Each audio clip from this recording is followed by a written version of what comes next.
Okay, hello everyone. I'm Nien Yang. I'm a second year master program student in the Institute of Medical Science of National Sun Yat-sen University in Taiwan.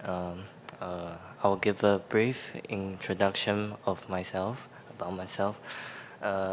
My undergrad major is in electrical engineering, and at the junior year of my study, I found my interest towards biomedical engineering, and I joined a biomedical imaging lab in my university. And I did some project in diffusion, tensor imaging, and susceptibility weighted imaging. And I'm currently working in a cell modeling and molecular dynamic simulation group in our institute. And today, my topic is an adapted numerical algorithm with time-step oversizing prevention for computation of cardiac action potential simulation. And this is actually a research collaborated with a postdoc in our institute. So then this is my outline today. First, I will introduce what is cardio action potential simulation and why we need to develop a new numerical algorithm to improve our computation.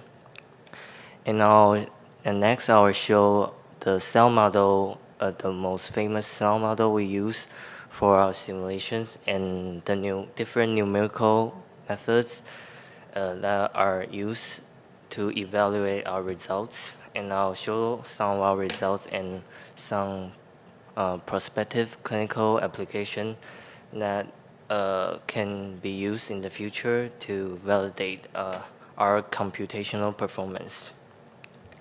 So for cardio action potential simulations, particularly multi-dimensional simulations, usually requires a great amount of computational time and memory for the computer. And so a fast algorithm with better efficiency is needed. So here we aim to develop a new numerical algorithm that can successfully reduce computational time and at the meantime maintain its high accuracy and system stability. So what is an action potential, AP? It's an electrical phenomena that occurs in electrically excitable cells, like cardio cells. And it's basically a membrane potential change caused by the flows of ions through ion channels in the membrane. And at the right is a figure of cardio action potentials. And if we look at it, the profile, we can separate it into 4 different local regions. And at the region AB here, with the sharp peak here, it's called the depolarization phase. And from C to D here, the profile gets smoother and flatter. It's called down to a resting potential. It's called depolarization phase. So how can we simulate action potentials?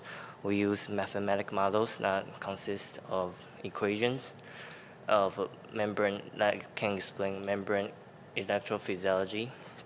So at this area, the depolarization phase, the action potential speed is ultra fast. So at this area, the peak area here, the maximum amplitude here, requires very small time step to maintain a stable and accurate computation. And for after passing this area to the repolarization phase, we can use larger time steps to speed up our computation. So the conventional methods that we are using now are the high-order Rush-Robinson method and the hybrid method, which I will introduce later. But using these methods have a problems that at the transitional zones between different phases, like A, B, D, and C, Using these methods cannot adaptively choose smaller time step based on the change of membrane potential. So you can identify the local extremes of the AP, and there is called serious computational error at those areas. So here we propose our new adapted numerical algorithm that can choose smaller time step based on the change of membrane potential, and also use larger time step after passing those local areas to speed up our computation. And this is original simple cardio single cell model we use for our simulation. It's called the low Ludi cardio cell model. It's also called as LR91. And it's originally formulated by my current master's thesis advisor, Professor Lo from Taiwan, and Professor Ludi from Washington University at St. Louis. And I think the citation rate of this paper is very high. It's about 1,500. So it's a model of a guinea pig type of ventricular action potential. And the general approach we use is a numerical reconstruction of the action potential. Consists of Hodgkin-Huxley type equation for different ionic currents in the membrane. So you can see this is simulations. And the basic model look like this. So we can numerically reconstruct the membrane potential by written the potential into a differential equation that looks like this. And II is equals to the sum of 6 ionic currents, including sodium, calcium, potassium, and background. So each of these currents are governed by time and voltage dependent gating variables. That means that the opening and closing of the gates, the ionic gates, is based on time and a membrane potential. So all these gating variables of different ionic currents can be obtained as a solution to a coupled system of total of 8 nonlinear ODEs. That's how we do it. So here's another graph showing that a whole history and development of the cardio cell model is a flow chart. You can see on the left side, the original one, LR91, and there's a LRD94 down to LRD2000. So the D means that it considers dynamic changes of ionic concentration. And each of these new version of the model is based on the previous one with different purpose or clinical application. You can see here. And you can see on the right, maybe it's too small to see, but apart from the LRD model for guinea pig, there are also an HRD for dog. And in 2011, there's a human model, ORD, for human cardiac action potential simulation. So we'll give a quick look at the LRD94. It's a dynamic model that consider the ionic concentration change, and it consider compartments inside the cell of net sacroplasmic reticulum and the junction sacroplasmic reticulum, and consists the calcium dynamic inside the membrane. And those are 95, 99, and 2000. And LRD 2000 is a much more complete version of the model that can simulate a disease condition. And there's an ORD model for a human ventricular action potential. So next, I'll introduce some numerical methods that we use to evaluate our results. And the first one is a Roche counter method. It's a very traditional method that can It's widely used to solve linear and nonlinear ODEs. Through this method, we can attain an accurate result, but it usually takes a very long time. So in our study, we use our fourth order of branch cut-down method, RK4, to establish a reliable AP profile for our control. So, and by using a very small time step that equals to 0.1 microseconds. And the next one is also one for reference. It's called Rush-Lawson methods. So in this method, the gating variables of RNA gates are described as a first order differential equation with alpha, beta are the voltage dependent rate constant, representing the opening and closing action of the RNA gates.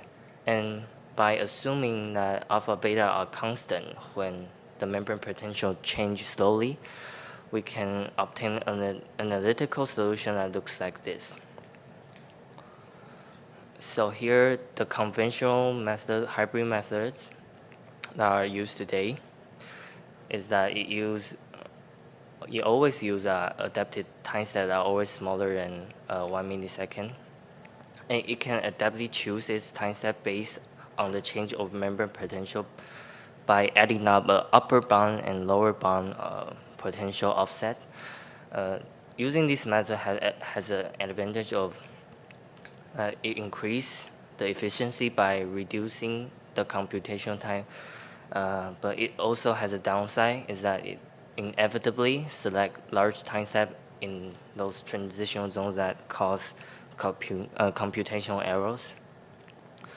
The algorithm look like this. So simply to say, if the potential change is small, then we calculated the new time step by a bigger with a bigger time step here. If the potential change is big, then we will have a smaller time step to maintain accurate computation. And if the potential change is in the middle of this two bound, and we have an adequate time step. So here is the new numerical method that we developed. It's called a quadratic adapted algorithm. In this method, proper time steps are adaptively selected by solving a quadratic formula of the first and second derivatives of the membrane potential. And in order to improve accuracy and system stability, we also included two functions in our algorithm. The first one is called time step restriction function, TSR.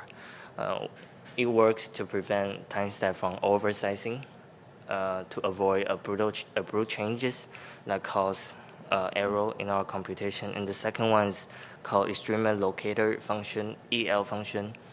And it does is that it predicts local extremes when approaching those local area.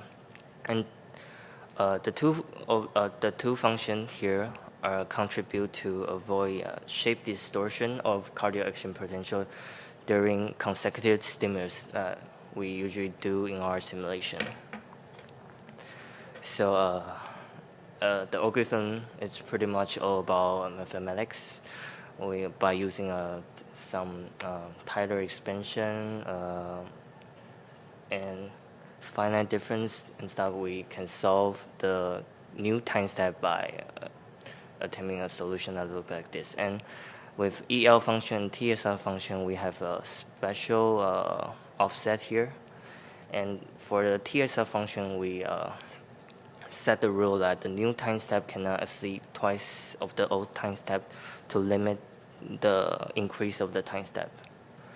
So our model can also, our algorithm can also apply to multi-dimensional simulations by corroborated into a mono-domain model that consider gap junction between cell to cell for cardiac conduction. So for one-dimensional cardiac fiber simulation, we corroborated Crank-Nicolson and operator splitting algorithm. And for two-dimensional cardiac tissue simulations, we use alternating direction implicit ADI and operator splitting method to achieve our simulations. And here are some standard protocols for 0D simulations with different ionic concentration and membrane area and capacitance. And for our stimulation process, we use a current of negative 80 microampere for a duration of 0.0 millisecond to successfully file an action potential. And for 1D, we connected 100 cells together to form a cardiac fiber. And for 2D simulation, we connected 100 by 100 cells to form cardiac tissues. And the stimulus current is delivered from 1 to 5 cells here for our study, and 1 to 5 cells for different directions for 2D simulation. And here are some results that to evaluate the performance of our new adaptive numerical algorithm. We use 4 of these algorithms to compare. And the first one is the RK4 and RL is for the reference, and we use 4 different voltage offset couplet for hybrid methods and 2 variable error control for our new method CCL. And to look closely into the different function of TSR and EL, we classify CCL into 4 types, with CCL1, the prototype without any function, and CCL2 with only the TSR function, CCL3 with only the EL function, and CCL with the 2 of the function. And here, you can see the difference between the accuracy of the hybrid, conventional hybrid, and CCL method. In the peak area here, figure A here, we can see that by using a CCL can attain more accurate result than the hybrid method here, the black line here. And by using a smaller delta V error control, we can obtain a more accurate result, even more accurate result. And for other local extremist area B, C, D, CCL can also obtain a more accurate result. And here's a closer look of the figure A. We can see that the CCL1, the prototype here, the square here, is already more accurate than the hybrid method conventional. But by adding the TSR function CCL2, you can see the time step is increased gradually towards the peak amplitude. And with the inclusion of the EL function, you can see that at the maximum area, it can adaptively use very, very small time step here to achieve an accurate result. Here's another comparison of the numerical algorithm with the CCL methods of the 2 condition. The black and white circles are more accurate than the hybrid method, representing the black and white square. So to look at the adaptive performance in a different way, you can see that at the first transition zone, which is the maximus amplitude, CCL can obtain a smaller time step here than the hybrid method to achieve a more accurate result. And for the second, third, and fourth transitional zones, you can also adaptively choose a smaller time step than the hybrid method to result in a general more accurate result. So in conclusion, CCL has a smaller local error at the first transition zone at the V maxima area, And for computational time of 0D simulations, it's pretty much the same, but sometimes it's even faster if you look at this too. But you can obtain a very accurate result. So I think the trade-off is pretty good. So in general, CCL outperforms hybrid methods at the first transition zone. So for one-dimensional simulations, you can see that B here is for the first transition zone. CCL can obtain accurate result comparing to the reference, because you can see that hybrid methods obtain a prolonged depolarization time which is not accurate. And for C and D, which is here and here, here and here, the local maximus and minimum area, you can see that CCL can obtain a constant error with the reference, but the error caused by the hybrid method change through time. And for two-dimensional simulation, it's pretty much the same. That CCL is more accurate. And here's the computational time of 1D and 2D simulations.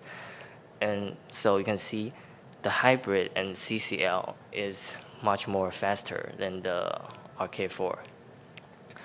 Although that CCL has a slighter long computational time than the hybrid in both 1D and 2D, but it can obtain more accurate results. So for clinical application, I'll just mention one here. In the study of cardioelectrophysiology, that action potential propagation simulation is becoming more important, because the dysfunction of the propagation sometimes related to disease like early or delayed repolarization or arrhythmia.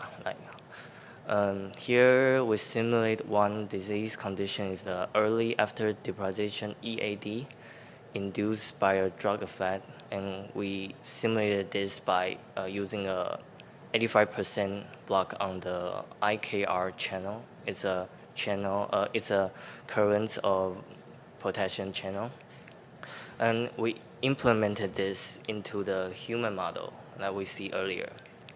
So the control one is the one that's in a healthy condition without a block. So you can see that here for CCL, it can successfully capture the EAD occurrence by using smaller time steps. So in simulation, you can see that you can have a smaller computational time than the control in both of these conditions, and also is much faster than using the hybrid method. So and our group is also developing a simulation platform that can be used in online computation. So in conclusion, the computation performance of our proposed quadratic adapted algorithm, it's considerably more accurate than the conventional hybrid method. And in the future, some other electrophysiology patterns like Wickenbach periodicity and Burganda syndrome can be used to further validate the computational performance.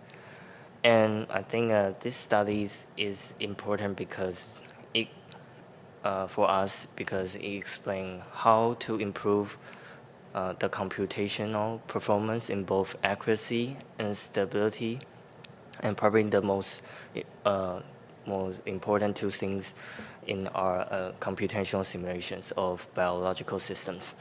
And it also provides a researcher with a better understanding of how numerical algorithms affect cardio action potential simulations. So I don't know if I still got some time. The topic I addressed today is actually not my master's thesis topic. My master's thesis topic focus in another kind of cell simulation, cell modeling. It's a endothelium cell modeling. I'll quickly go through that.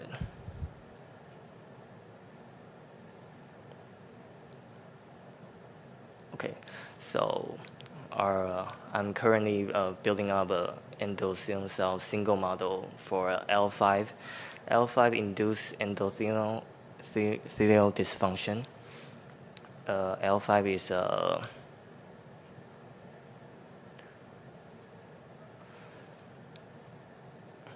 it's a kind of electron negative low density lipoprotein that it's